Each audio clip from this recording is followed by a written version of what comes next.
2025 వరకు అది ఏదైతే ఉందో ఉమ్. ఆ టైం పీరియడ్ లో మనకు మార్చ్ వరకే కౌంట్ అవుతుందా 2025? అంతేగా, April to March. Okay, April to March అంటే మనకి ఎందుకంటే మార్చ్ అంటే ఒక 10 8 lakhs 9 lakhs వరకు వచ్చి ఉంటుంది అప్పుడు. ఉమ్. ఎందుకంటే నాకు ఏప్రిల్లో ఒక అప్రాక్సిమేట్లీ 1.5-2 lakhs ఏప్రిల్లో పడింది. ఓకే. అది కాకపోతే ఆ స్టేట్మెంట్ లేదు. స్టేట్మెంట్ ట్రై చేయండి. మనకి క్లోజింగ్ బ్యాలెన్స్ వేయాలి ఐటీఆర్లో.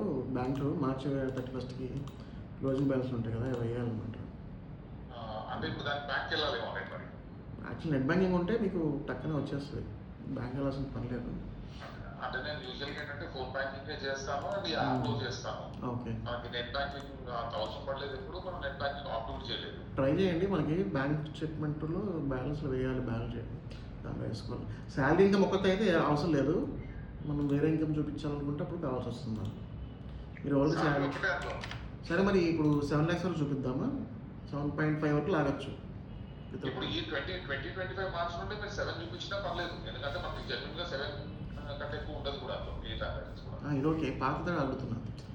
ఇప్పుడు 2024 ఏప్రిల్ టు మార్చ్ 2025 వరకు 8-9 వరకు ఉంటుంది ఈజీగా. మరి ఎంత చూపిద్దాం? దానిలో మొత్తం చూపిద్దామా, లేకపోతే ఎట్లా 7 lakhs వరకు చూపిద్దామా? మీకు ఏది బెటర్? 7 బెటర్ అనిపిస్తుందా? 7 బెటర్ అంటారా? అంటే 7 చూపించేస్తే అయిపోతుంది, ఎందుకంటే ఫార్మ్ సెక్షన్స్ ఏం లేవుగా మీకు. సో డిపార్ట్మెంట్ వాడు మళ్ళీ ఏమి క్వశ్చన్ చేయడు, మనం ఎంత చూపిస్తే అంత తీసుకుంటాడు. దానికి ఏంటంటే లేట్ ఫైలింగ్ ఫీజు ఒకటి వస్తుంది. జీరో లేట్ ఫైలింగ్ ఫీజు ఒక 5,000 ఎంతో ఉంటుంది అనుకుంటా. 5,000 కానీ 10,000 కానీ ఉండొచ్చు లేట్ ఫైలింగ్ ఫీజు. పడుతుంది. More than less than 5 lakhs అయితే 1,000 రూపీస్, మోర్ దెన్ 5 lakhs అయితే 5,000 ఎంత ఉంటుంది late filing fee. Plus tax కొంత కట్టాలి. జీరో ట్యాక్స్కి తీసుకోవడం, ట్యాక్స్ కడతారంటేనే తీసుకుంటుంది రిటర్న్. సో ఎంతో కొంత ట్యాక్స్ చూపిస్తాను, దాని మీద 25% పెనాల్టీ వేస్తారు మళ్ళీ. సో మనం ఆ ఫైలింగ్ అంతా ఏం చేయలేకుండా ఓన్లీ ఇప్పుడు ఇది మాత్రమే 2025 to 2026 మాత్రమే చేస్తే ఏం పెనాల్టీ పడవు. మనం విత్ ఇన్ డ్యూ డేట్లో ఉన్నాం కదా, ఫైల్ చేసుకోవచ్చు. కరెక్ట్. మీకు పాతే కావాలంటే you have to spend money, there is no other option. Late filing penalty పడుతుంది. అది ఎంత పడుతుందో నాకు చెప్తారా? అదే ఇప్పుడు చెప్పేది 5,000 మినిమం అయితే 5,000 పడుతుంది. అంతే 5,000 పడుతుంది. Late filing fee plus penalty కూడా పడుతుంది కదా మళ్ళీ. అంటే 25% ట్యాక్స్ మీద పెనాల్టీ పడుతుంది. ఎంత కొంత ట్యాక్స్ కట్టాలి, ఎంత కొంత ట్యాక్స్ కడితేనే ఫైల్ తీసుకుంటుంది. మనం ఒక 1,000 రూపాయలు వచ్చేలాగా, 1,000-2,000 వచ్చేలాగా ట్యాక్స్ వచ్చేలాగా మనం చూపిస్తాము. కరెక్ట్.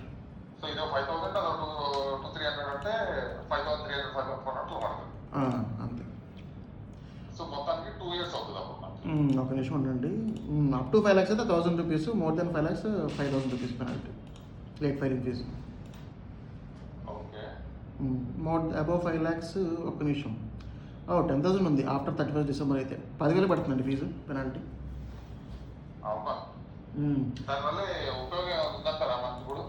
లోన్స్కి వెళ్ళినప్పుడు ఐటీఆర్ అడుగుతారు, కావాల్సి అప్పుడు చూపించాల్సి వస్తుంది. లేకపోతే ప్రాబ్లం లేదు, ఎందుకంటే మీకు ఫార్మ్ డిస్టెన్స్ ఏం లేవు కదా. సో ఇన్కమ్ ట్యాక్స్ దగ్గర మీ ట్రాకింగ్ ఏం లేదు దగ్గర, సో మీరు ఫైల్ చేయమని ఏం కాదు. అయితే ఇప్పుడు మనం ఈ 1 year 2025 2026 చేపిస్తే సరిపోతుంది కదా. అంతే. ఇప్పుడు కరెంట్ ఫైనాన్షియల్ ఇయర్ 26-27 అని చెప్పి చూపిస్తుంది. అది మనం 27 నెక్స్ట్ ఇయర్ చేస్తాం. నెక్స్ట్ ఇయర్ చేస్తాం, ఇప్పుడే కాదుగా. ఓకే, అయితే మరి మనకి లోన్ తీసుకుంటేనే అనుకుంటే మనకు అది ప్రస్తుతం అయితే మనకు ఆ ఉద్దేశం ఏం లేదు, డిపార్ట్మెంట్ లేదు. సో ఇవన్నీ అయితే చేసేద్దాం సార్ మరి. సరే చేయాలి. ఎక్సెల్ ఒకటి 2025-26 మీకు ఎక్సెల్ పంపిస్తే సరిపోతుందా? కరెక్ట్. ఓకే, అందులో మీరు మామూలుగా 0 చూపించేసి చేసేసేయండి. సరే. దానికి మీరు చార్జెస్ ఎంత తీసుకుంటారండి? ఒకసారి చూస్తానండి. శాలరీ ఇన్కమ్ మినిమమ్ ఒకసారి ఏమేమి ఇన్కమ్స్ ఉన్నాయో ఒకసారి లోపల బాగా తెలుస్తుంది. బిజినెస్ పెట్టాలి. ఇప్పుడు శాలరీ లేదా 25-26కి? 25-26కి 1 month వస్తుంది శాలరీ. అంతేనా? ఓకే. ఆ తర్వాత శాలరీ అని ఏం లేదు హార్డ్లీ ఇప్పుడు ఏ బిజినెస్ చూపించాలి నీ పేరు కదా? ఏ బిజినెస్ అన్నట్టు చూపించాలి? ఏ బిజినెస్ ఎంత చూపించాలి? టర్న్ ఓవర్ ఎంత? 12 lakhs ప్రాఫిట్ అంటే టర్న్ ఓవర్ చూపించుకోలేదు ఎంత ఉందా? లాసా? 12 lakhs వరకు ట్యాక్స్ కట్టక్కర్లేదు కదా ప్రాఫిట్కి. సరే నాకు స్టేట్మెంట్ పంపించి చూస్తాను, చూసి దాన్ని బట్టి చెప్తాను నీకు. నా ట్రాన్సాక్షన్ చూసి 20 lakhs లోపు చూపించాలి. 20 lakhs తర్వాత మళ్ళీ ఇది వస్తుంది కదా. ఓకే.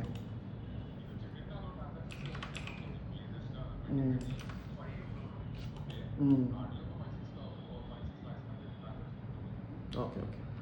నేను కాసేపట్లో మీది పాన్ కార్డ్ నా దగ్గర ఉంది, మొన్న పంపించారు కదా, చూసి ఒకసారి లాగిన్ రీసెట్ చేస్తాను మీకు. చూసి లోపలికి వెళ్తే మనకి క్లారిటీ వస్తుంది ఏముంది లోపల, ఏమైనా నోటీసులు వచ్చినాయా పాత వాటికి ఏమన్నా, అన్ని క్లారిటీ వస్తుంది, దాన్ని బట్టి చేద్దాం. Okay okay.